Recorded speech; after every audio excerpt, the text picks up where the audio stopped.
사랑하는 새벽나라 친구들 안녕하세요. 여러분과 월요일 말씀을 나눌 김은혜 목사입니다. 오늘 말씀을 통해 하나님의 마음을 깨닫는 시간이 되기를 바랍니다. 하루는 거대한 나무에 살고 있던 온갖 벌레들이 모여서 회의를 열었습니다. 자신들이 존재감을 나타내고 싶은데 거대한 나무에 가려져서 빛을 보지 못한다는 이유에서였습니다. 벌레들이 머리를 모아 결론을 내렸습니다. 부지런히 새끼를 낳고 모두가 열심히 나무를 갉아먹어 없애자는 것이었습니다.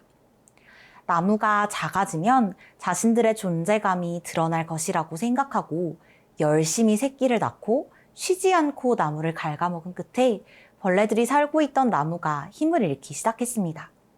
나뭇잎이 떨어지고 가지가 말라가더니 얼마 뒤 거대한 나무가 쓰러지고 말았습니다. 벌레들은 목표를 이루었다며 기뻐했지만 곧 땅을 치고 후회했습니다. 나무가 말라버리며 벌레들이 먹을 양식이 사라졌기 때문입니다. 찬바람이 불고 겨울이 오자 벌레들은 모두 얼어 죽고 말았습니다. 오늘 말씀은 높아지기 위해 한 선택 때문에 심판을 받게 된 민족에 대해 이야기합니다. 오늘 말씀의 제목은 형제끼리 그럼 안 돼입니다. 오늘의 말씀은 오바댜 1장 1절에서 14절입니다. 오바댜의 환상입니다. 여호와 하나님께서 에돔에 대해 말씀하셨습니다.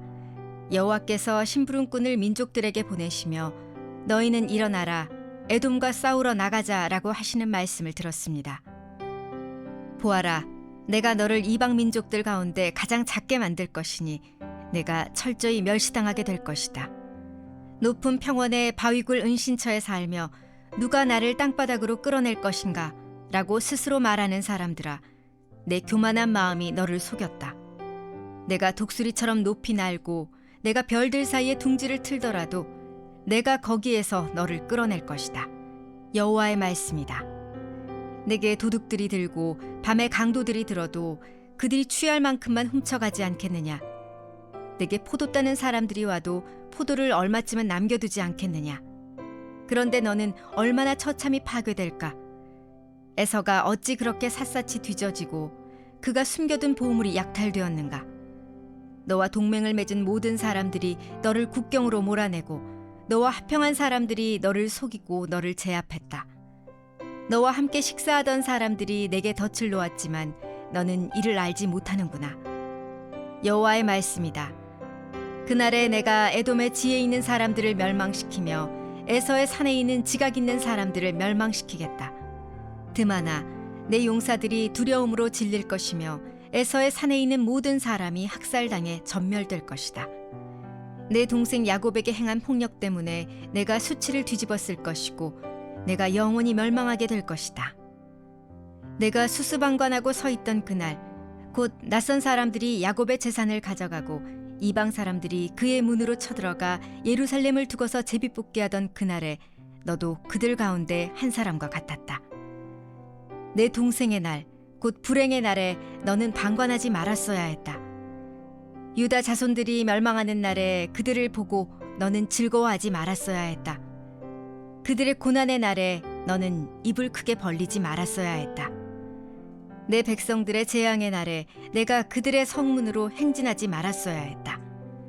그들의 재앙의 날에 너만은 그의 재앙을 방관하지 말았어야 했다. 그들의 재앙의 날에 너는 그들의 재산에 손대지 말았어야 했다. 도망가는 사람들을 죽이기 위해 길목을 지키고 서 있지 말았어야 했다. 그들의 환난의 날에 너는 살아남은 사람들을 넘겨주지 말았어야 했다.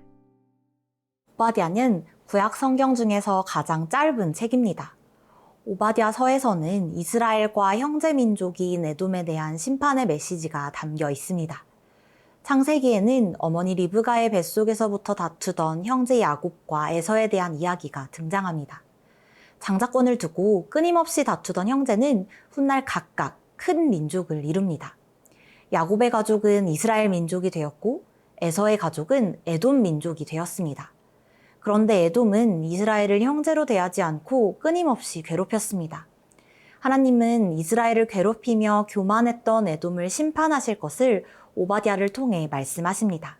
오늘 본문 2절 말씀입니다. 보아라, 내가 너를 이방 민족들 가운데 가장 작게 만들 것이니 내가 철저히 멸시당하게 될 것이다.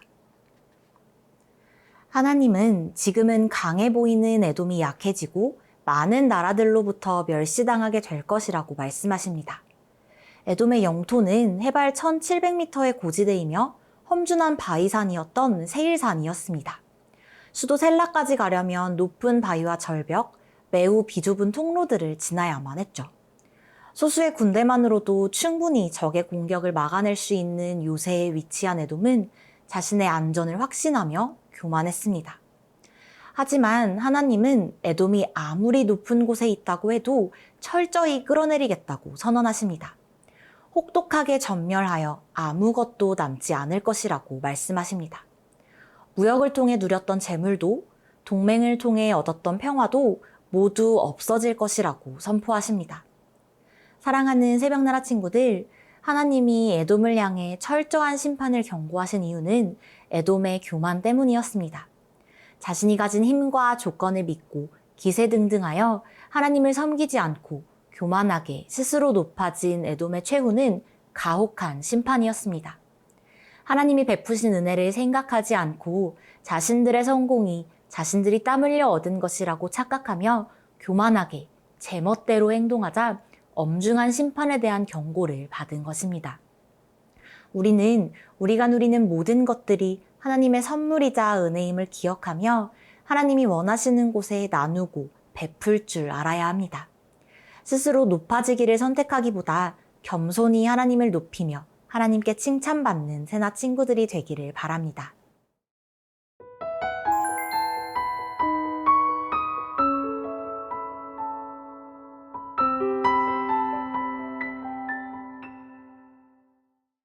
저는 어렸을 때 할머니, 할아버지와 사촌 동생들까지 모두 함께 대가족으로 살았습니다.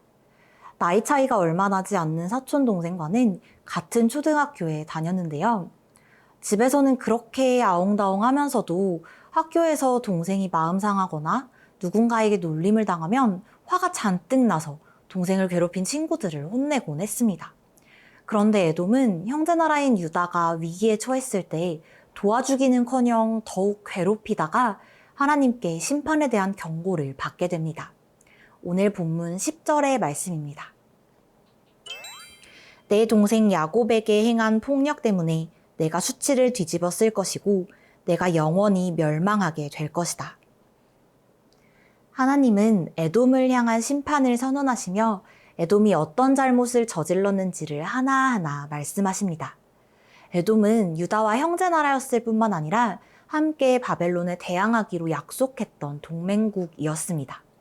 그런데 유다가 바벨론의 공격을 받자 형제이며 동맹인 유다를 도운 것이 아니라 유다를 배신합니다.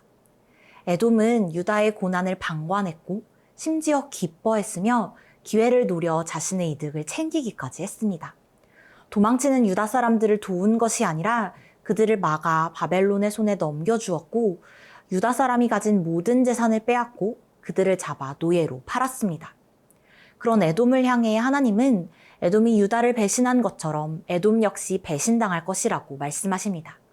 지혜로운 사람들이 사라지고 용사들이 전멸될 것이라고 선포하십니다. 신뢰를 깨버리고 당장의 이익만을 추구한 에돔이 맞이하게 될 결말은 자신이 했던 악한 행동들을 그대로 돌려받는 것이었습니다.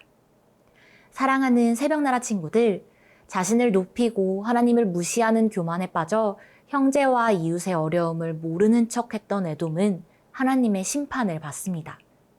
에돔이 하나님을 무시한 모든 순간에도 하나님은 에돔을 지켜보고 계셨기 때문입니다. 하나님은 언제나 우리를 지켜보시며 통치하시는 분이십니다. 매 순간 우리를 살피시는 하나님을 잊지 않고 하나님께 인정을 받는 선택을 하며 살아가는 새나 친구들이 되기를 바랍니다.